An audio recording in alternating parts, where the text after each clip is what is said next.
National Security Council are applied to the NSC staff and the Council itself. For clarity, the NSC will be used for the staff, while the National Security Council will be applied to the forum where the President meets with cabinet officials. The NSC staff has evolved since its creation 7 decades ago.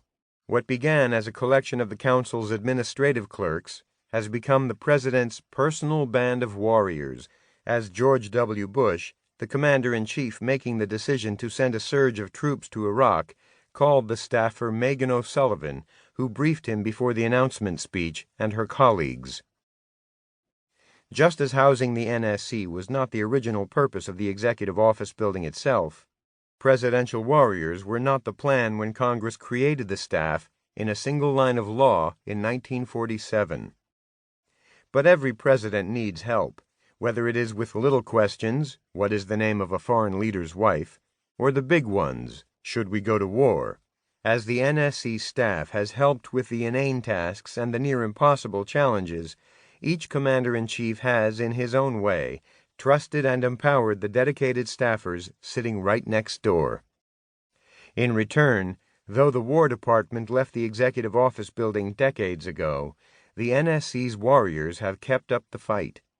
Shielded in secrecy and driven by a responsibility to the President as well as the country's security, the staff works and sometimes battles to get answers and ideas, often in the face of opposition from Secretaries of Defense and State. From the Executive Office Building's 3rd floor, and in one-on-one conversations with the Commander-in-Chief, the NSC has exerted more influence over presidential decisions than any single institution or individual over the last 70 years, transforming not just America's way of war, but also the way Washington works.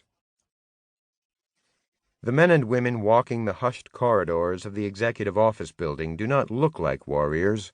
Most are middle-aged professionals with penchants for dark business suits and prestigious graduate degrees, who have spent their lives serving their country in windowless offices, on far-off battlefields, or at embassies abroad. Before arriving at the NSC, many joined the military or the nation's diplomatic corps. Some dedicated themselves to teaching and writing about national security, and others spent their days working for the types of politicians who become presidents.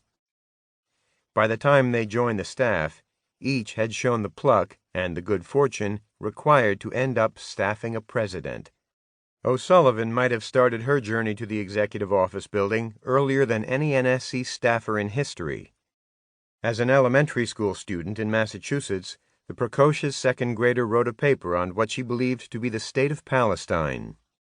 After her teacher patiently explained that it was not an independent nation, the 7-year-old O'Sullivan, ashamed her research had missed such a critical fact, was driven to learn more.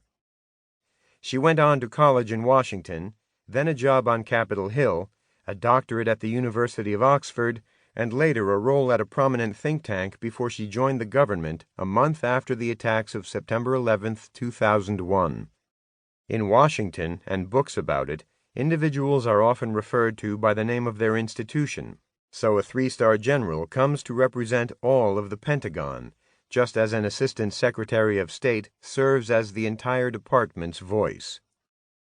The NSC is no different, and in conversations in Washington, especially on the war, O'Sullivan was considered a representative of the staff and even the White House.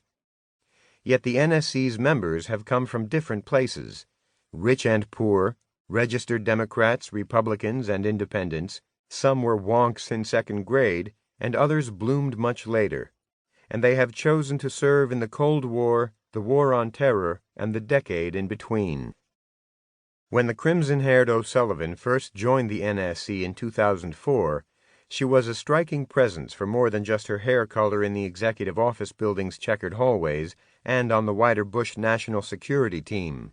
The 34-year-old O'Sullivan was a rare young woman in meetings when the business of national security, especially at the highest levels, was still dominated by middle-aged men. Having worked in her career's earliest days for a Democratic senator, O'Sullivan was also not a dyed-in-the-wool conservative, let alone a hawk, in the Republican administration. And unlike many in Washington, she had gone to